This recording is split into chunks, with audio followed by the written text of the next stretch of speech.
What is up, everyone? Welcome back to the channel. I'm back again for another video as I do a preview to our game this weekend against Rotherham United, of course.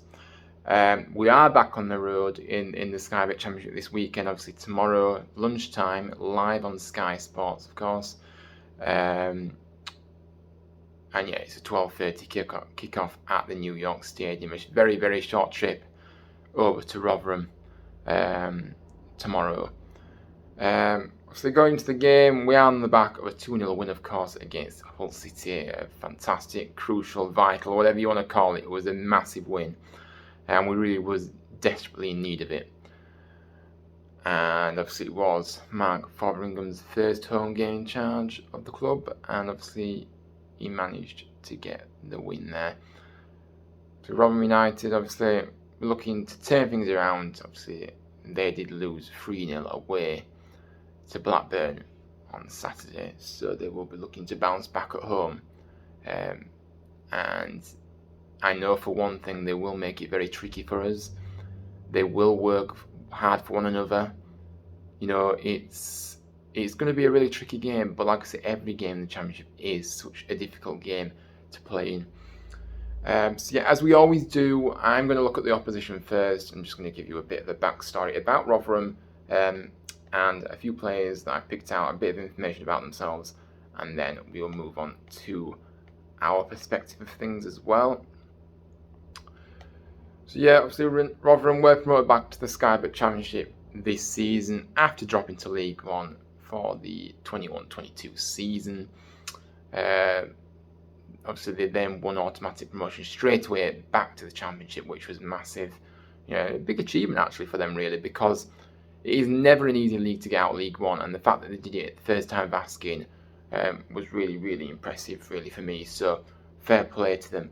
So Matt Taylor was appointed their new manager at the beginning of October, following obviously Paul Warne's sad departure from Rotherham's perspective. And yeah, like I say, Matt will be looking to guide his side to victory and get his first win of the season after they obviously shared the points against Millwall and then lost to Blackburn. The Millers sit 18th in the table. They've won 1, drawing 2, and losing 2 of their last 5 league matches. So, yeah. And to be honest with you, like I said, I do really feel sorry for Rotherham because, like I said, Paul Warne was really building something at Rotherham, and you know, and for him to leave in that manner, obviously, okay, you know, fine, you know, money does talk, as we know in football these days, but still, I think that he was really building something at Rotherham, and like I said, the way they started the season, who knows what they could have achieved had Paul Warne stayed in.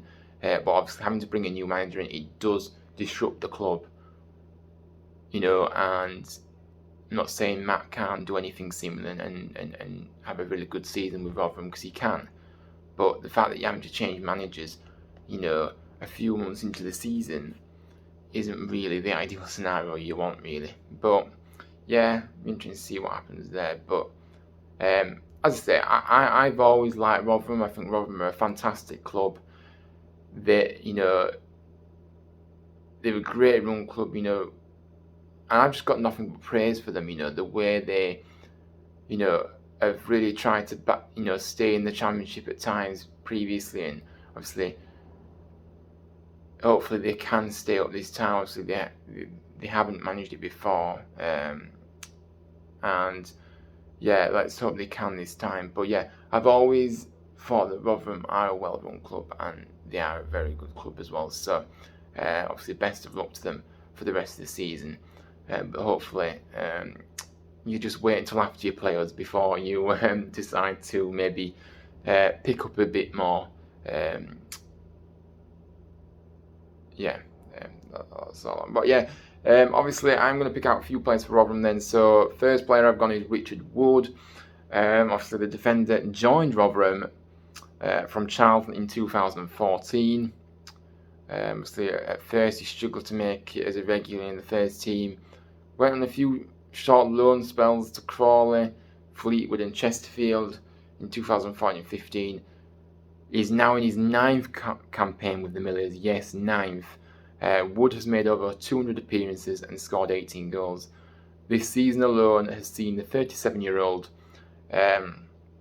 score for and assist one in his 11 appearances, alongside Lee Peltier.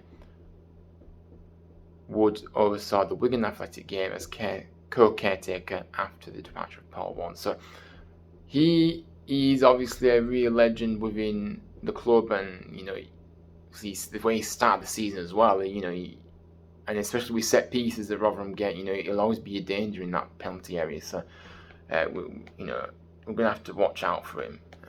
But yeah, what a legend he has been for Rotherham, and yeah, that's why I picked him out, because I think he has got the qualities to really punish us if we are not on our guard tomorrow.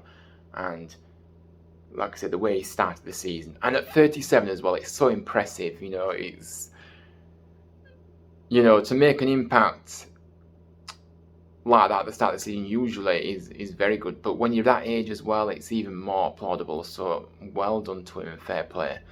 So the second player I've picked out is Daniel Baleza. Obviously had a successful loan spell with the Millers in the 2019-20 season. He's a midfielder. He's made the move permanent from Newcastle in October 2020. During his initial loan, Baleza impressed with his 35 appearances, helping the club win promotion back to the Sky Bet Championship. Baleza did the same last season, helping the Millers secure promotion and win the Papa John's Trophy. And obviously, he saw him named in the Sky Bet League One Team of the Season. He's 25 years of age. So far this season, he's scored 1 goal, made 4 assists as well. So yeah, we're going to have to look out for him, and we can't afford to be giving him time on the ball. So another player that will be a tricky customer tomorrow for us, and we've got to be on our guard with this guy, because he will assist, he will create chances, he will get a great ball into the penalty area. So yeah, hopefully we can nullify that threat from him. And then of course, finally, leaving the best to last, as they say, Chiedozie Ogbene I picked out. He's the top scorer so far this season for Rotherham United. Ogbene obviously was secured by Paul Warne in the summer of 2019 on a 3-year deal from Brentford. He's obviously a Republic of Ireland international, made over 90 appearances during his time on the Millers so far. Helped them win the promotion and the EFL trophy.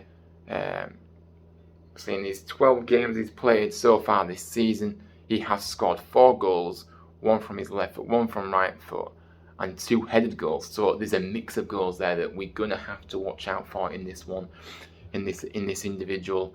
So we'll be looking to add to these goals to make sure he stays a top scorer. But yeah, he can score all types of goals. That's proven this start of the season. So we've got to be careful with him.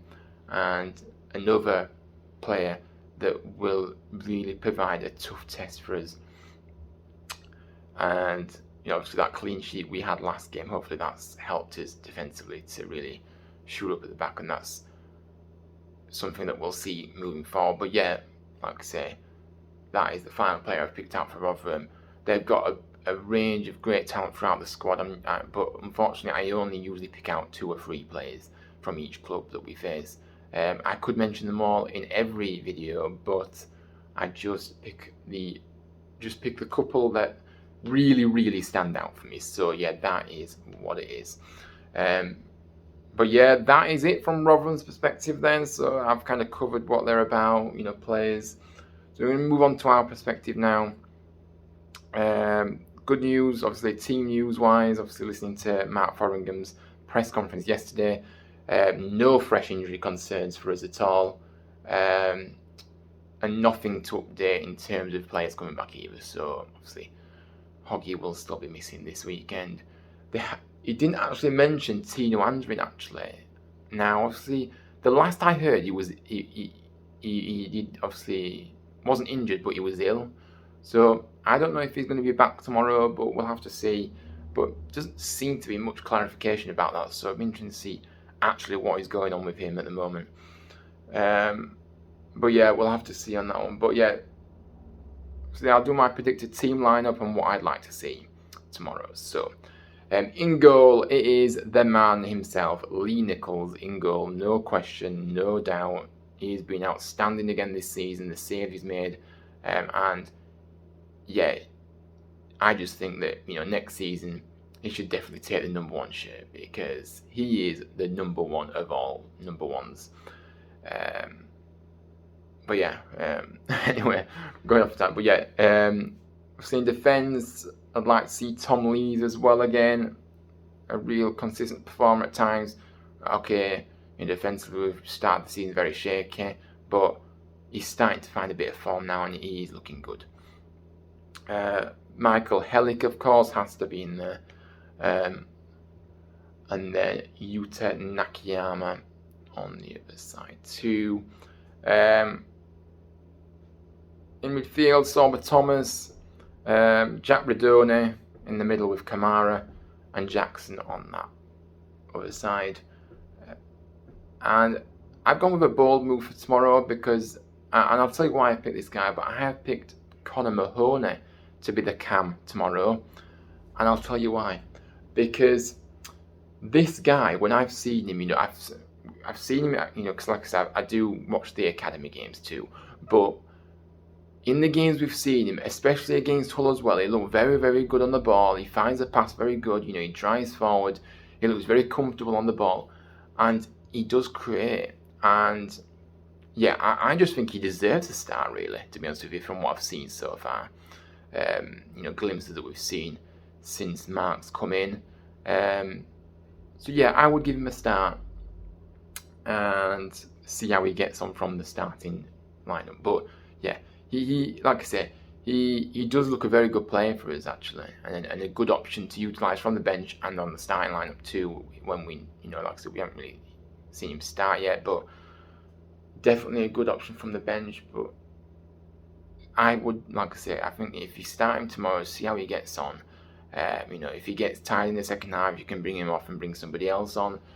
So yeah, I've just been really impressed by him, like I say, and I think he's warranted to start from what he's kind of look lively on the ball when he's come on, and yeah, he looks really good, solid player that I think will contribute this season plenty. Obviously Rhodes and then Ward up top with him. So yeah, that is my lineup for the game. It is gonna be a tricky game. Like I said earlier, you just never know what to expect really in the Championship because it's just one of those you just cannot predict. Obviously Rotherham being the home team, obviously they'll be looking to be on the front foot and trying to take the game to us. But I think that we want to, even though we're the away side, we'll still look to try and get on the ball and create. And like I say, it's always a difficult place to go to Rotherham and get a result. However, whenever I think of Rotherham and at the New York Stadium, I think of Tommy Smith's late win in that promotion season. Yeah, it was unbelievable. And yeah, in the 2016-17 season, and it was unbelievable. And I would definitely settle for an injury time winner tomorrow. But yeah, maybe we can win the game before that point. But you can't beat an injury time winner, let's be honest. But yeah, it's going to be interesting, to see how we line up. Obviously, that was my lineup, but it's obviously Mark's decision. How we get on. But yeah, I expect a really tough test. Again, even though Rotherham have, kind of stepped off the gas a bit since Paul 1 left, and you can imagine, how difficult it has been for them since he's left. The shock of it as well, because I don't think anybody saw it coming. It kind of came out of the blue, really. But yeah, they'll still, they're still a very, very good side. Like I said, they'll provide that threat. Defensively, they won't give. I don't think they'll give anything away. I think they'll make us work for the win if we want the win. That's for sure. And like I said, I just think it'll be really difficult. But yeah, fingers crossed. I am really hoping that we can keep this momentum going and at least get a draw tomorrow, if not a win. We definitely don't want to be losing this, and we can't really afford to be losing it either, because of the position we're in at the moment.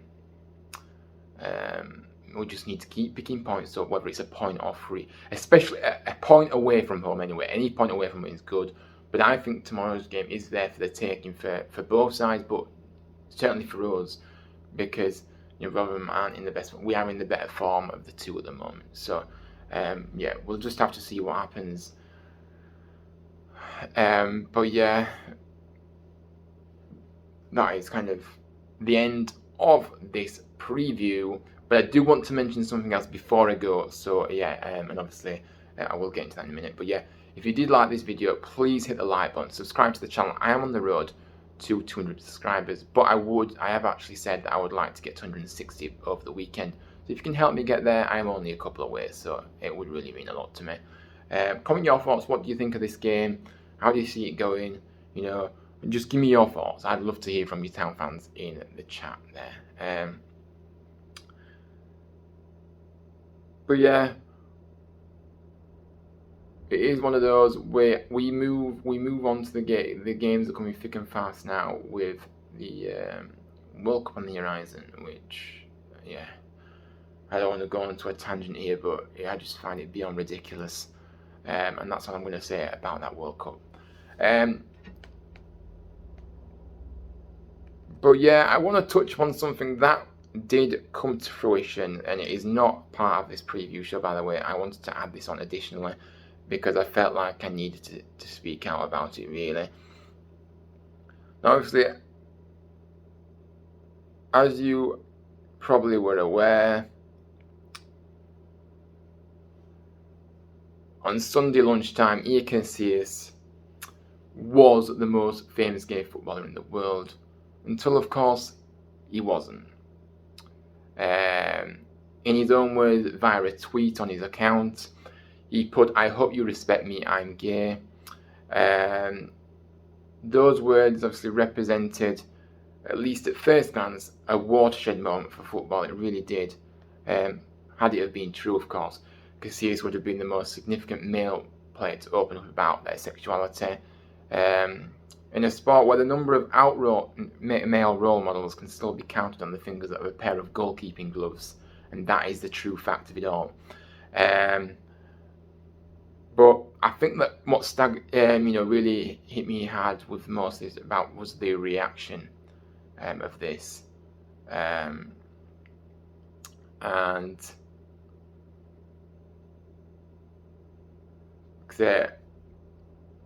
among all the kind of support replies from Casillas' supposed coming out, there was kind of a telltale sign that things weren't as they seemed, and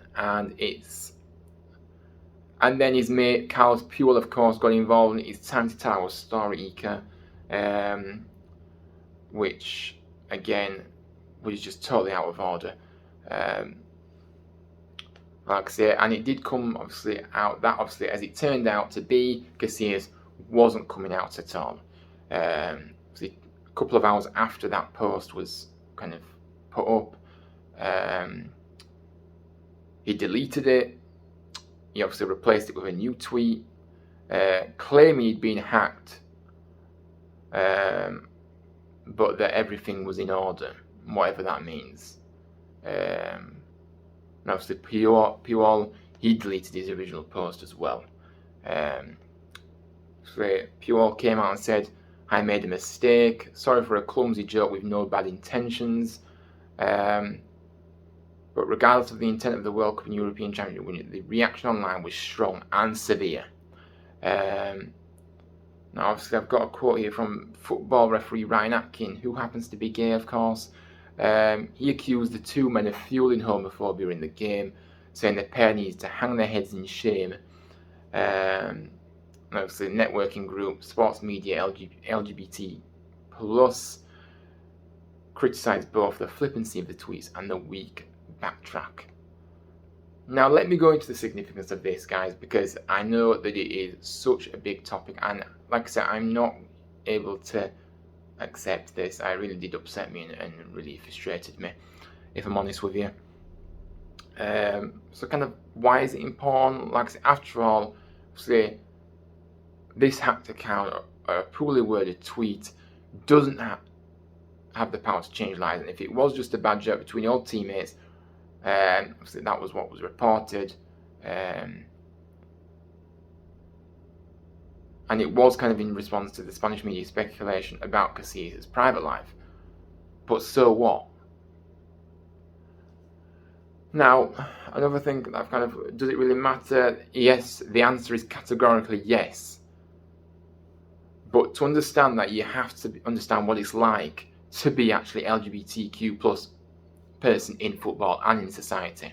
Now, obviously, as anybody that knows me, I am gay. I have been out for many years now, and I've been a big advocate for equality and inclusion within the game, and obviously having my own LGBTQ plus group, the Proud Terriers, where I do endless amounts of campaigning, raising awareness, creating a safe space for town fans that wish to come to games and get involved in the group. Also, obviously, you'd have to have listened to the stories of Jake Daniels and Xander Murray, talking about that weight they felt as teenagers in the game when they believed they had to hide their sexuality to get on in the game. You'd also have to be aware of Lloyd Wilson and Josh Cavallo and the bravery it took both men to open about their authentic selves in a sport where gay and bisexual men have historically been marginalised. You'd have to know, obviously, as well, that many people in sport, both men and women, have struggled with their sexuality, and that hate crimes against LGBTQ plus people in general are on the rise in England and Wales. And that is that is the really difficult reality of it all. Now, the reaction, I think the biggest worry is, people who work to make football a more inclusive place will be that neither Casillas nor Pure appear to be thinking about those things when they posted on social media about it. Put simply, neither man seemed to get what it's like to be gay in the beautiful game. Instead, obviously, the Twitter exchange between the former Spain internationals gives ammunition to those who, with half an eye on the upcoming World Cup in Qatar, feel football isn't serious about making the LGBTQ plus community feel welcome. And it also showed that it stirred up the worst elements of social media, who have spent obviously the past 24 hours hurling homophobic abuse at those people included that, who point out that, their real world consequence to the words of Casillas and Puyol.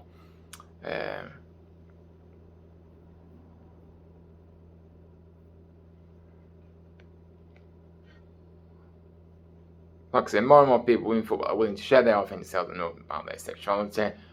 From LGBTQ plus leagues marking landmark anniversaries to LGBTQ plus fans, it's always difficult to do that at any matches in there as they're inclusive selves. The sport is more inclusive than it's ever been. But let me ask you something: is the progress fast enough or visible enough? And I'll answer it. Sunday's social media exchange would suggest not. But change is gradual. We are getting there, and it is clearly happening. So yeah, like I say, next time Carlos, Casillas or Puyol decide to tweet, perhaps it could be about that instead. And that is, really, really true, and and I'm also going to read you a statement from Pride in Football, of course, who obviously do fantastic work as networking for LGBTQ plus supporters groups. So it goes as this: misjudged, ill-timed and disappointing. We should not be seeing jokes at the expense of others in 2022 or ever. Period. Yeah. The homophobic reaction on the back of that tweet is not okay. It also isn't okay that we have to react to that tweet. It's a clear example of someone not thinking before speaking. Did he expect all roses and no reaction? In November, the World Cup is in a country that persecute people because of their gender identity and sexual orientation. High-profile sports stars joking about that exact thing is damaging to people in the community. That tweet, 6 words, 32 characters, has the chance to do a lot of damage. Damage to the LGBTQ plus community and future damage to the culture that is making it difficult in the men's game for people to open up about their sexual orientation. In recent months, we've seen 3 male professional footballers share who they are with us all. Let's hope the consequences of this tweet doesn't make other male professional footballers think they can't share who they are. Sorry. Today we are thinking of everyone hurt by that tweet. We can't stress this enough. None of this is okay. So yeah, that is obviously the statement that was put out about Pride in Football.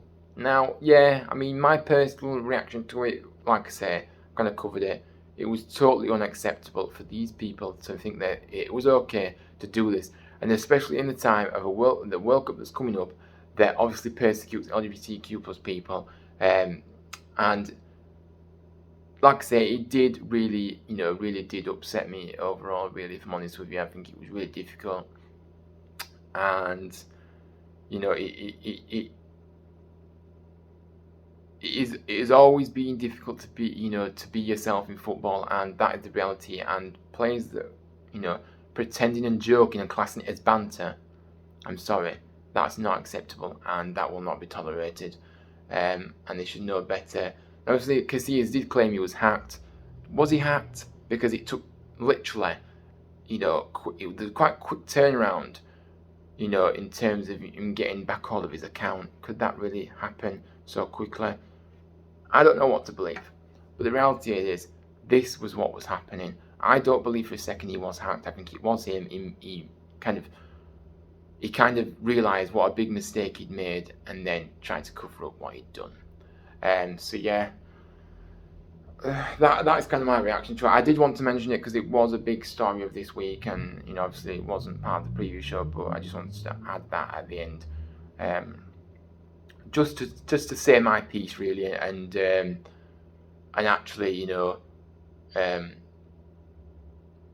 I felt like I had to do so as well because of the nature of this. Obviously, very much I can relate to a lot of issues I faced in football because of who I am, and for somebody, for these players to joke about coming out is just not okay in my book, and many other people was hurt by the tweets that was put out as well. So it is very shameful. I had a lot of respect for them too.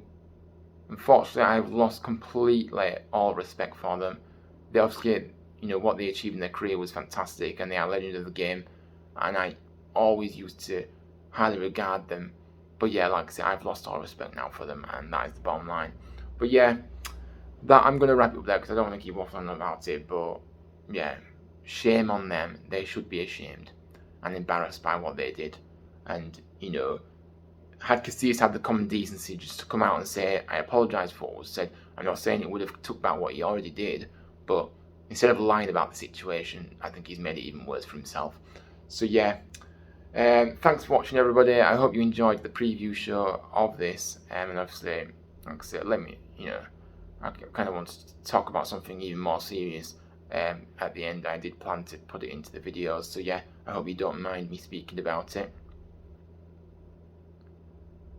So yeah, thank you all for watching. Please hit the subscription button. It's free. Let's get me to 160 subscribers by over the weekend. Sorry, and like I say, let me know your thoughts. Comment what you think will happen on the game. What your thoughts going into this one? How are you feeling? And let me know your reaction to this news, obviously, about the Casillas and Puel incident that happened last Sunday at lunchtime. But yeah. Enjoy the rest of the weekend. If you're going tomorrow, enjoy the game. Let's hope for a massive 3 points to keep that momentum going. Up the town. Take care, and I'll see you on the next one.